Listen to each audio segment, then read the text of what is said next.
بھائی restaurant operating company کا controller, ایک ریسٹورنٹ چین کا شراکت دار ہے، اور میرے 5 بھائیوں اور اہلیہ کے کاروبار میں 50 دیگر سرمایہ کار بھی تھے. ٹھیک ہے سر. آخر میں ایک لائن ہے، وہ بھی میں آپ کو پڑھ کے سنا دیتا ہوں. انہوں نے یہ بھی کہا کہ جھوٹی خبر چلانے کا مقصد میری ساکھ کو نقصان پہنچانے کی کوشش ہے. 27 کمپنیاں امریکہ، 2 متحدہ عرب امارات میں ہیں. صحافی احمد نورانی کی خبر میں کوئی کمپنیوں کا بار بار ذکر کیا گیا، اور جب سے میں سی پیک کا چیئرمین بنا ہوں مجھ پر الزامات لگانے کی سازش. اچھا، یہ تو وہ دوسری کہانی ہے نا کہ جب سی پیک بنے الزامات لگائے جا رہے ہیں. لیکن ادھر کہانی یہ ہے کہ جو انہوں نے تردید کی اور کھل کر بتایا کہ میرے یہ احساسے ہیں. ہمیں تو یہ بھی اندازہ نہیں تھا کہ سلیم باجوہ صاحب کے 5 بیٹے ہیں اور 5 بیٹوں کے اتنے احساسے ہو سکتے ہیں. وہ دنیا میں اتنے اسٹیبلش ہیں، سیٹل ہیں. وہ تو درویش اور قلندر قسم کے آدمی تھے. لیکن بہرحال لوگ ترقی کرتے ہیں، لازمی نہیں کہ یہیں بیٹھے رہیں. وہ ملک ریاض سے پوچھا تھا سلیم صافی نے کہ آپ کا کاروبار روز بڑھتا کیوں جا رہا ہے؟ انہوں نے کہا تم بھی کاروبار کرو. کاروبار میں پیسہ بڑا ہے، اس میں کوئی شک نہیں ہے. لوگ کماتے ہیں، کمپنیوں پر کمپنیاں بناتے ہیں. لیکن ہوتا یہ ہے کہ جن پر الزام لگائے جاتے ہیں، مثال پر نواز شریف پر، وہ جتنے بھی دلائل دیں گے ہم بہت سی باتیں کریں گے. وہ کہیں گے کہ صاحب انہوں نے تو کل اتنا ٹیکس دیا تھا تو بھی اتنا دیا ہوتا ہے. لیکن اصل کتنا ہوتا تھا؟ کارپوریٹ سیکٹر میں یہ ہوتا ہے کہ اس طرح کی چیزیں چھپائی جاتی ہیں یا دکھائی نہیں جاتی، اس کو ایک کنسیل کیا جاتا ہے. وہ ساری باتیں درست ہوتی ہیں، اور میں اس کو کارپوریٹ سیکٹر میں کرپشن نہیں کہتا. میں کہتا ہوں کہ یہ تو طریقہ ہے، یہ سب اختیار کرتے ہیں. اور یہ کوئی مافیا کی کرپشن نہیں ہے، یہ کوئی گنڈوں کی کرپشن نہیں ہے، یہ کچھ کرپٹ لوگوں کی کرپشن نہیں ہوتی. اب آپ جب چینی میں سبسڈی لیتے ہیں یا اپنے کام کرانے کے لیے، شاید ہر چینی کا کارخانہ جو ہے نا وہ وہ جو ڈیوٹی وصول کرتے ہیں ان کو ایک خاص رقم دیتا ہے، جن سے ریفنڈ بھی لیتے ہیں. یہ ساری کام ہوتے ہیں، میں اسے کچھ نہیں کہتا. قصہ یہ ہے کہ یہ سٹوریز لوگوں کو سامنے پہلی بار آئی ہے. اب اس پہ بھی گفتگو ہوگی. جس نے سٹوری دی ہے لگتا ہے کہ اس سے بھی سٹوری دلائی گئی ہے، اور اس سٹوری میں بھی اس طرح کی بہت سی ایسی باتیں تھیں جو تشویشناک دکھائی دیتی تھی. اور وہ جب اس نے مطیع اللہ جان نے ان کو انٹرویو کیا دوبارہ، تو اس نے انٹرویو میں بہت سخت طریقے سے کہا کہ فلاں بات کی تردید کریں، فلاں کی تردید کریں، فلاں کی تردید کریں.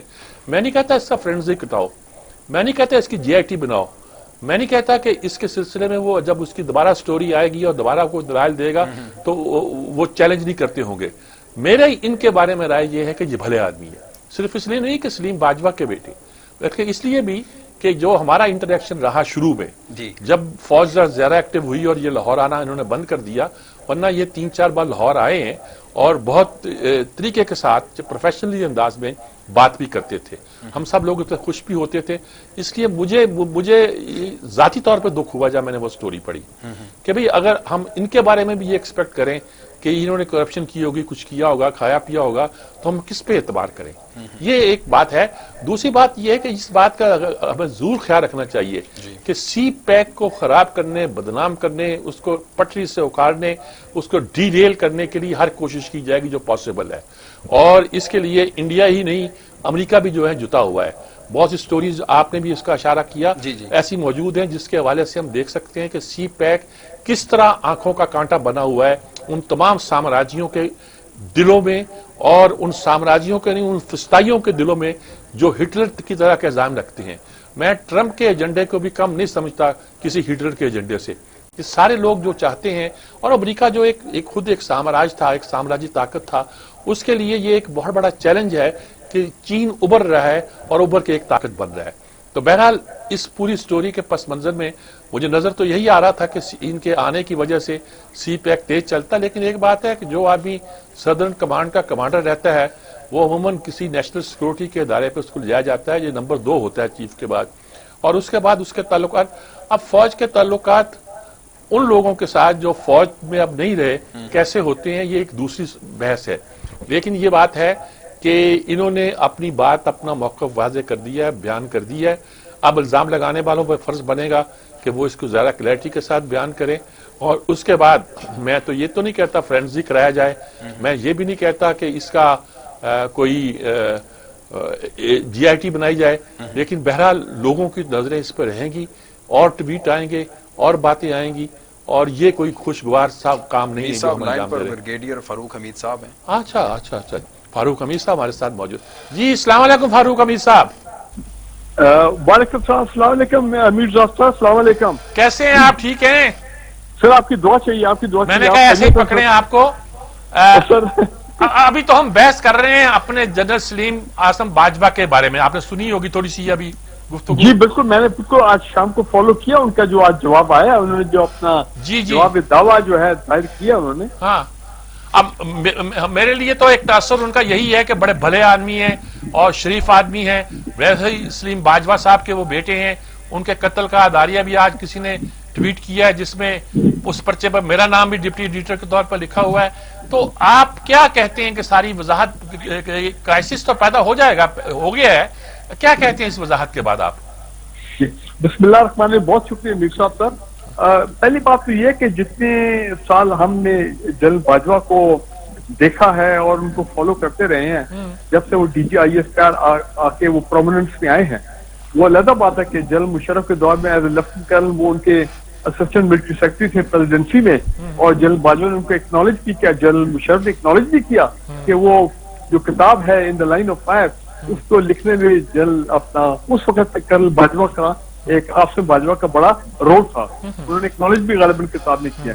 لیکن ہیونگ سیڈ دیٹ، ہم نے ان کے کیریئر میں ایز اے میجر جنرل، بعد میں پھر as A lieutenant general, as commander southern command, جو کہ نہایت ہی سکسیسفل اپارٹمنٹ ہے سی پیک کے حوالے سے، بلوچستان کے حوالے سے، آنیسٹلی میر صاحب کبھی میرے پاس ایسی کوئی سٹوری آئی نہیں کس نے کان میں خسر کی اور بتایا کہ جناب ذاتی طور پر میں بھی کہہ رہا ہوں کہ آئی ایم شاکڈ یہ سب باتیں سن کر.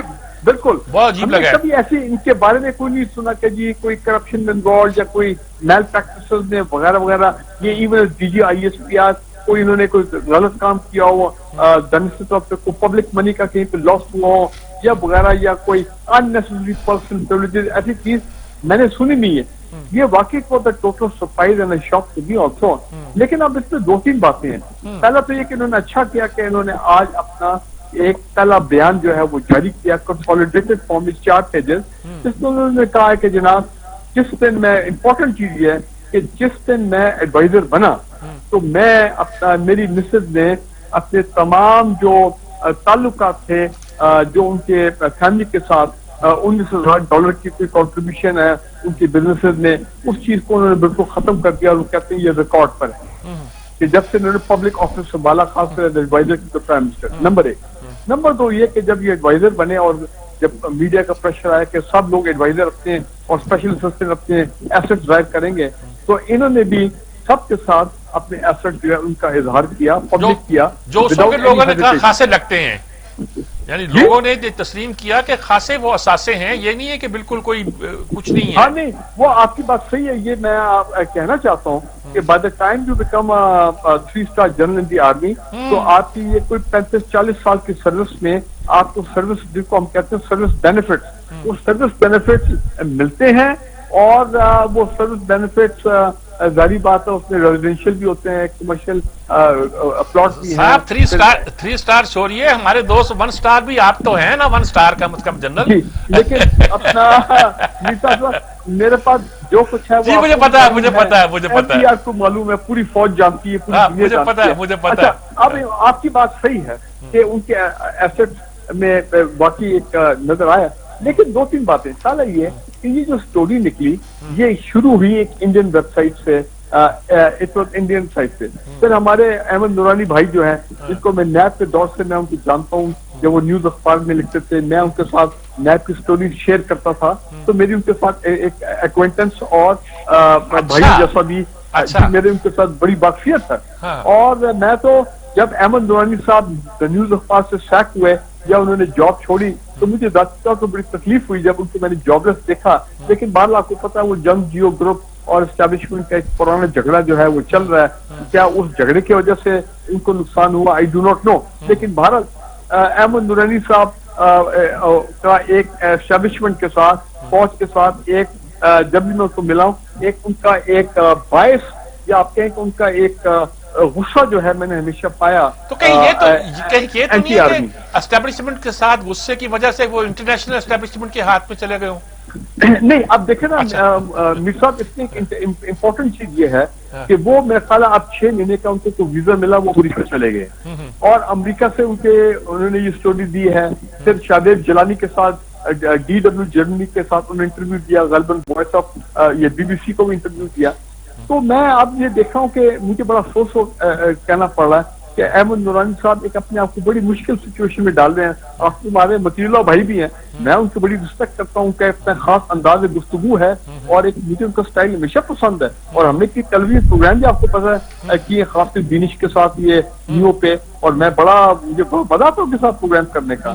لیکن آپ دیکھیں مطیع جان صاحب نے بھی کتنی بجا کے ٹھوک بجا کے وہ انٹرویو بھی کرتے ہیں, سخت انٹرویو کرتے ہیں, اور اسٹیبلشمنٹ کو بھی آڑے ہاتھوں لیتے ہیں, اور اپنا پی ٹی آئی گورنمنٹ کو بھی اور کھل کے بات کرتے ہیں, بلکہ وہ تو میڈیا کی جرنلسٹ کو بھی نہیں چھوڑتے ہیں. تو وہ بھی پاکستان میں موجود ہیں, اور احمد نورانی صاحب اب پاکستان سے باہر بیٹھے ہیں.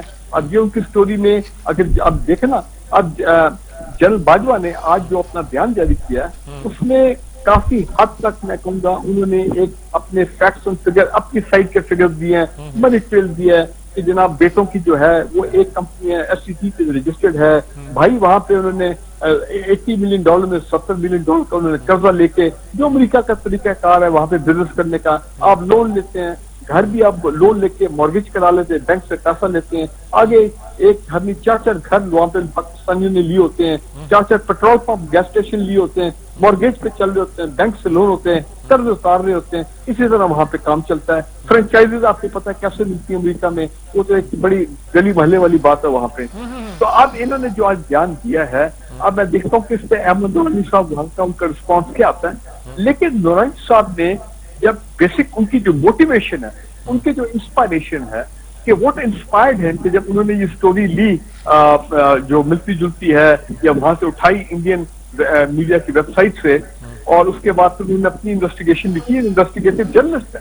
تو میں یہ سمجھتا ہوں کہ یہ احمد نورانی صاحب اب دیکھتے ہیں اس سے کیا جواب دیتے ہیں. لیکن آج جنرل باجوہ نے کم از کم یہ کیا ہے کہ انہوں نے یہ نہیں کہا کہ جی اب اپنے 4 لائنوں میں اپنے آپ کو ڈیفینڈ کر کے ختم کر دیا ہے. انہوں نے 4 پیجز دیے ہیں, اپنا ڈیٹیل منی ٹریل بھی دیا ہے, فیکٹس اینڈ فگرز بھی دیے ہیں. لیکن 2 اور باتیں امپورٹنٹ یہ ہیں کہ جو ابھی میں آپ کو بھی سن رہا تھا, اس میں کوئی شک نہیں ہے کہ جس دن سے وہ ایز سی پیک اتھارٹی کے چیئرمین بنے ہیں اسی دن وہ انڈر فوکس آگے تھے. نہ صرف کچھ اینٹی سی پیک ایلیمنٹ جو پاکستان میں ہیں, بلکہ اینٹی سی پیک فورسز چاہے امریکہ کی ہوں, سی آئی اے ہو. بغیر صاحب کچھ لوگوں کا خیال ہے کہ ہمارے پرانے وزیر اعظم بھی سی پیک کے چکر میں پیک ہوئے ہیں, ایسے کیا آپ کا نہیں ہوگا؟ ہاں جی بالکل بالکل آپ کی بات صحیح ہے, بالکل. دیکھیں نا, یہ تو نواز شریف صاحب کو کریڈٹ تو آپ نے دینا ہے کہ یہ سی پیک کا سارا معاملہ اگر آپ کو یاد ہو, وہ چائنیز پریزیڈنٹ اور وہ $45 بلین کی پہلا فکر آیا تھا کہ یہ سی پیک میں انویسٹمنٹ ہوگی. تو اس وقت ہم بلیو نہیں کرتے تھے کہ یہ کبھی ایسی چیز ہوگی, لیکن ان کے دور میں کام شروع ہو گیا. یہ بڑے آپ کو پتا جنرل راحیل شریف اور نواز شریف صاحب ایک جیپ میں بیٹھ کے اور بلوچستان کی جو بڑی ہائی ویز ہیں ان کا افتتاح کر رہے تھے, اور وہ بڑی کچھ پہلی کنسائنمنٹ انہوں نے گوادر کے راستے بھیج بھی دی تھی. جی بالکل, وہ اگر آپ کو یاد ہے راحیل شریف جانے سے پہلے یہ کام کیا تھا کہ پہلے کنسائنمنٹ بھیج دی تھی. پہلی کنسائنمنٹ آئی تھی جو کہ جنرل راحیل شریف نے آرمی چیف اپنا بڑا میٹرو پرسٹیج بنایا تھا. جو پی ٹی آئی کا ایک وہ جو جلوس آ رہا تھا پرویز خٹک صاحب کی سربراہی میں اسلام آباد میں, اگر آپ کو یاد ہو, اس کو روکا گیا تھا برہان انٹرچینج پہ کہ جناب یہ سی پیک کا قافلہ آ رہا ہے, بہت بڑی اور یہ تاریخ بننے جا رہی ہے. اور پھر ایک بہت بڑی انوگریشن پلیٹ لگی تھی وہاں گوادر پہ جب وہ پوری شپمنٹ جو ہے گئی, تاکہ راحیل شریف صاحب بھی کریڈٹ لے کے میرے دور میں یہ کام ہوا. بالکل ٹھیک ہے جناب بغیر صاحب, کسی دن میں آپ کو انہی دنوں میں ایک ہفتے میں یہاں اسٹوڈیو میں بلاؤں گا اور چاہوں گا کہ آپ سے تفصیل کے ساتھ گفتگو ہو. بہت اچھی آپ کی بڑی مہربانی, آپ نے اس وقت ہمیں وضاحت کی ان باتوں کی, لوگوں کے لیے بڑی وضاحت ہو گئی ہے. وہ جاننا چاہتے تھے کیا ہوا کیا نہیں ہوا, ایک فوجی سے جو خود بڑے اہم عہدے پہ بھی رہا ہے اور جس نے اس چیزوں کو دیکھا ہے, یہ وضاحت بڑی ان بائس لگتی ہے. انہوں نے کہا کہ یہ سوچنا تو پڑے گا, یہ اس کا کرنا پڑے گا. وہ جواب کیا دیتے ہیں, لیکن یہ آدمی بھلے ہیں, یہ میں بھی کہتا ہوں یہ آدمی بھلے ہیں, اور یہ کیسے ہوا کیا نہیں ہوا کیا کہا جا سکتا ہے. بہرحال یہ ایک ایسا ایک سوال ہے جو اگر پیدا ہوا ہے تو میرے خیال میں کچھ دن چلے گا, اس پہ بات بھی ہوگی, اور ہو سکتا ہے کہ اس پہ انہیں کچھ پرابلم بھی فیس کرنا پڑے, لیکن میرا خیال ڈٹ جانے والا آدمی ہے. یہ سب بریک لے لیں, بریک کے بعد یہیں سے گفتگو کا سلسلہ جاری رکھیں گے. ناظرین یہاں وقت ہوا ہے ایک بریک کا, بریک کے بعد آتے ہیں ہمارے ساتھ رہیے.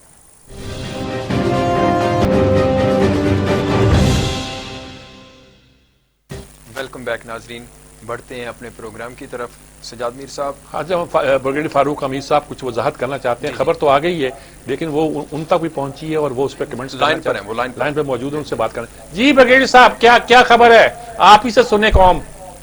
اچھا سر, جیسے ابھی ہم نے وہ آپ کا سیگمنٹ ختم کیا تو ایک دم بریکنگ آ گئی کہ جنرل آصم سلیم باجوہ نے استعفیٰ دے دیا as special assistant to the prime minister, اور انہوں نے کہا کہ جی میں نے استعفیٰ جو پرائم منسٹر کو پیش کر دیا یا کر دیں گے, مطلب ریزگنیشن, لیکن وہ چیئرمین سی پیک جو ہے وہ رہیں گے.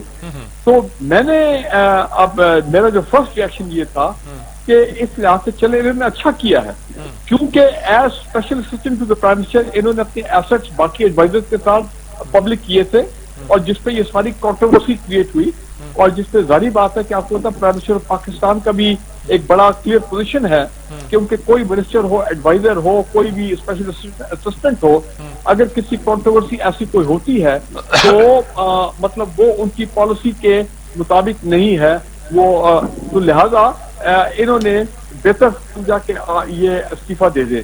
میرا ذاتی اس میں دوسرا ویو یہ ہے کہ میر صاحب جب یہ special assistant to the prime minister بنے تھے اور انفارمیشن, تو اس وقت میں نے بھی سوچا تھا کہ ان کو کیا ضرورت ہے.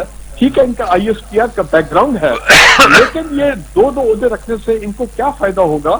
ان کی سارا فوکس, ان کی کانسنٹریشن چیئرمین سی پیک سے ہونی چاہیے, جو کہ کیونکہ سدرن کمانڈ میں رہیں تو اس پہ ان کا عبور بہت ہے, کیونکہ یہ انفارمیشن والا کام بھی یہ کر سکتے ہیں. اب آپ تو آج انہوں نے وہی بات کی, انہوں نے کہا کہ میں کانسنٹریٹ کرنا چاہتا ہوں سی پیک کے اوپر, اور اس عہدے کو میں چھوڑ رہا ہوں, وہ پرائم منسٹر کو ریزگنیشن پیش کر رہا ہوں. تو میرا خیال ہے وہ میری جو سوچ تھی وہ ٹھیک ثابت ہوئی. اس ایڈیشنل جو چکر میں یہ پڑ گئے تھے, میرا خیال ہے یہ شاید مناسب نہیں تھا, اس کی ضرورت نہیں تھی. تو یہ ایک ڈیولپمنٹ ہوئی ہے, اور میں سمجھتا ہوں کہ یہ ایک ہائی مورل گراؤنڈ ہے. جنرل آصم باجوہ نے ایک ہائی مورل گراؤنڈ لی ہے کہ انہوں نے جس پوسٹ کے اوپر رہ کے ان پہ یہ ایکوزیشن آئے, پھر انہوں نے پورا جواب دیا, تمام ڈیٹیل دی, لیکن پھر بھی انہوں نے برا سے سمجھا کہ وہ ایک ہائی مورل کرے اور استعفیٰ دے دے اس اپارٹمنٹ سے. Thank you very much brigadier صاحب, بہت شکریہ آپ کا. اب میں اس پہ زیادہ کمنٹ نہیں کرنا چاہتا, کیونکہ یہ ایک ایسا مسئلہ ہے کہ جو ابھی جس سے کہتے ہیں نا کہ ابھی ایوالونگ سٹوری ہے, یہ کیا بنتا ہے اور چند گھنٹوں میں کیا بنتا ہے, کل تک کیا سٹوری آتی ہے, کیسے سامنے آتا ہے, یہ جو دیکھنے کی باتیں ہیں. لیکن بہرحال یہ ایک پازیٹیو بات یہ ہوئی ہے کہ انہوں نے اس سلسلے میں کم از کم جو سیاسی پوسٹ تھی خالص اس سے استعفیٰ دے دیا, یہ بہتر بات ہوئی. میر صاحب